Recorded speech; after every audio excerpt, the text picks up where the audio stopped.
A lot of society has suppressed what the true meaning of femininity is, and we've traded it in for this performance. If a woman grows up never learning how to truly love herself, never learning how to truly honor herself, love her femininity, love her sensuality, love who she is as a woman, period, she's gonna grow up and she's gonna become an older woman who looks at other women as if they shouldn't be happy with themselves.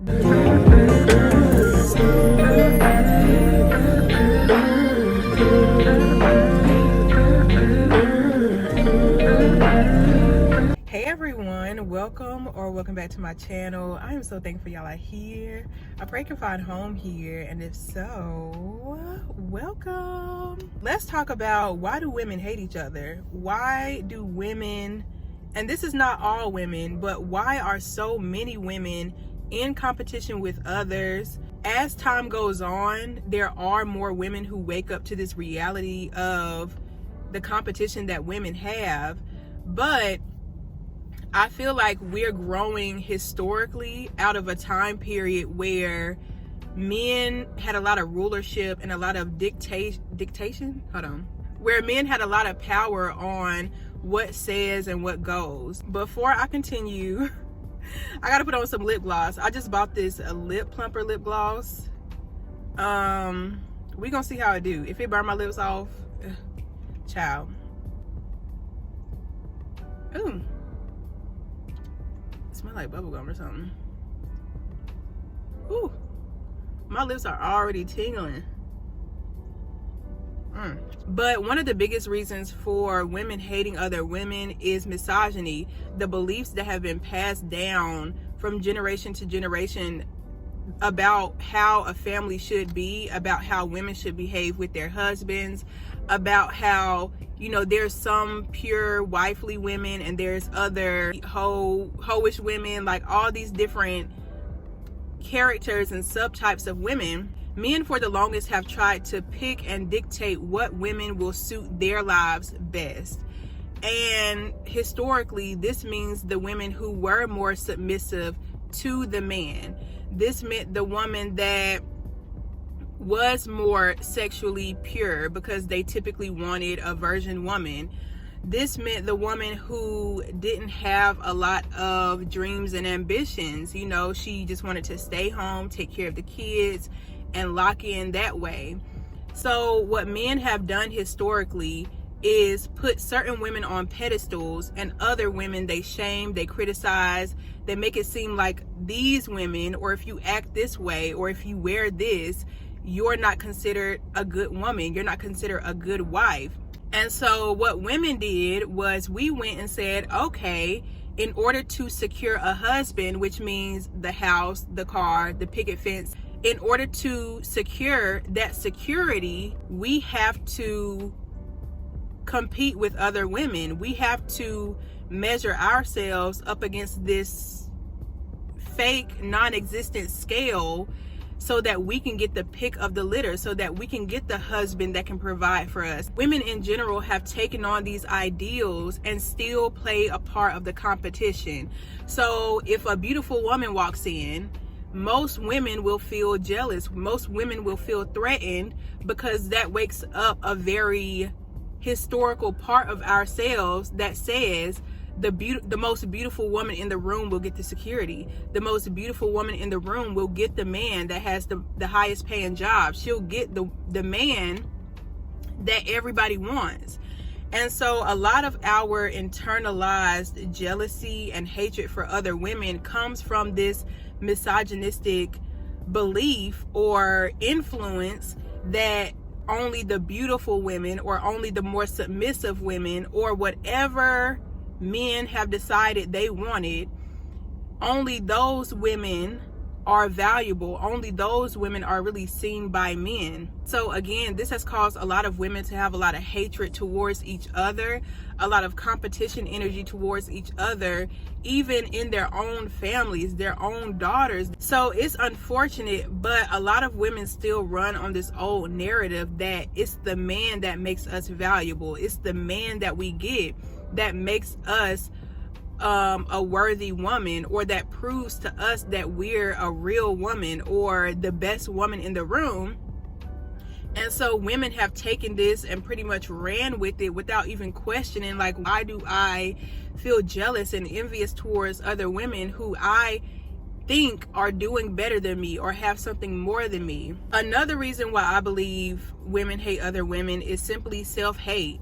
If a woman grows up never learning how to truly love herself, never learning how to truly honor herself, love her femininity, love her sensuality, love who she is as a woman, period, she's going to grow up and she's going to become an older woman who looks at other women as if they shouldn't be happy with themselves, as if they shouldn't take pride in themselves or what they're doing or how they are naturally. And a lot of society has, suppressed, there we go. A lot of society has suppressed what the true meaning of femininity is, and we've traded it in for this performance of what femininity is, which is why so many women are walking around with sexual shame, which is why so many women are walking around in abusive relationships, because we've been made to believe that being a real woman is holding a man down no matter how disrespectful he is, no matter how abusive he is. A real woman is going to stay by his side. And I think a lot of women in general just have a really skewed understanding of what genuine femininity is. So as a woman, if you only run off of what other people tell you, if you only value yourself because other people value you, and then you hate yourself when other people hate you, like, if you're so influenced by the external, you will never truly find who you are at your core. And this is why women who never loved themselves, never found themselves, have a lot of hatred towards women that have found themselves, have connected with their core self, their core identity. So that can definitely influence the competition and the hate between women also. I might do this video over. I might do it over. A lot of women have grown up being shamed for being emotional, being shamed for having needs, for having concerns, for wanting to be treated better. And so this makes a woman really bitter. Like, if you try to tell somebody what they genuinely feel and how they genuinely operate is wrong, is bad, she's gonna grow up to believe that she is inherently wrong, she is inherently bad. And so you have a lot of women who are disconnected from their emotions. They may be more in their masculine because they weren't protected and cherished as a young girl. And so this can kind of naturally create a hate or a deep resentment for not being treated the right way. And then seeing women who are treated good or who do treat themselves better in a negative light, seeing them in a jealous or envious light, which may lead to more violence between women, because it's almost like, how dare you deserve the love that I didn't get, you know?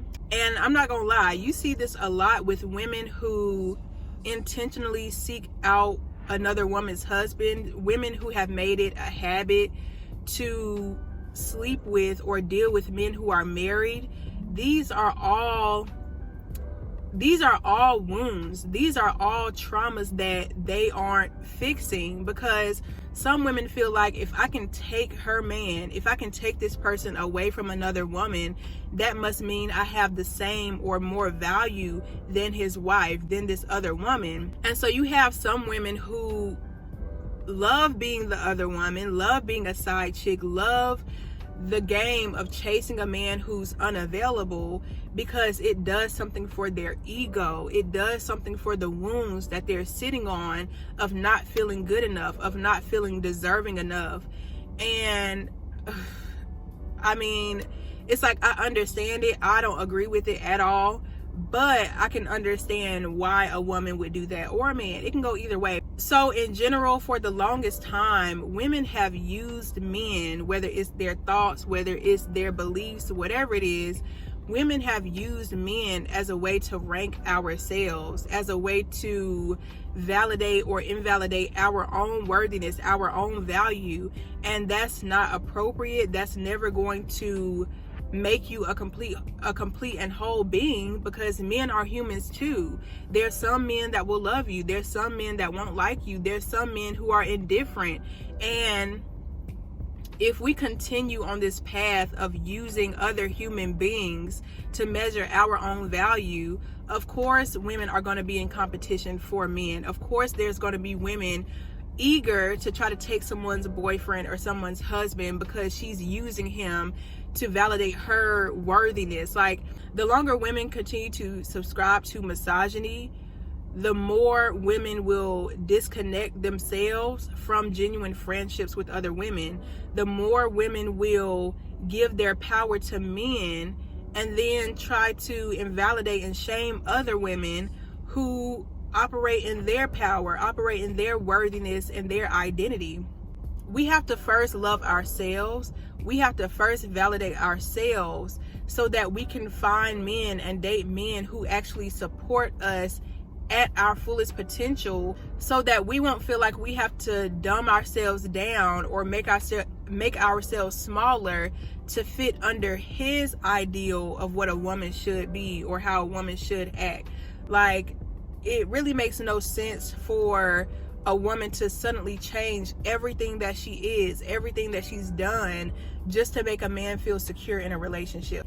That same dumbing down, crouching down, making yourself small and submissive is the same reason why you have resentment towards other women. It's the same reason why when you see other women in their power, in whatever way that looks like, you feel threatened. You feel like, who is she to love herself? Who is she to be confident in what she's wearing? Who is she to actually take pride in being a woman? It runs so deep to where a mother will literally choose a boyfriend over her own daughter. A child, a little girl, can literally be touched inappropriately, and the whole family will protect that man before they protect that little girl. I've seen it happen. I've seen it happen in real time, y'all. So women being in competition, women hating other women is not just about, oh, friendship and why don't you like me? No, women hating other women destroys communities. It destroys the trust of a family. It destroys so much when women are afraid to step into their own power and they let men dictate and decide who they should be, what they should say, and how they should be. Like, it's dangerous. Literally, women that hate other women are literally dangerous. And so that's why I'm on here making this video. I know I kind of went on a tangent, but if you made it to the end of this video, I am so thankful, and I will see y'all in the next one. Bye.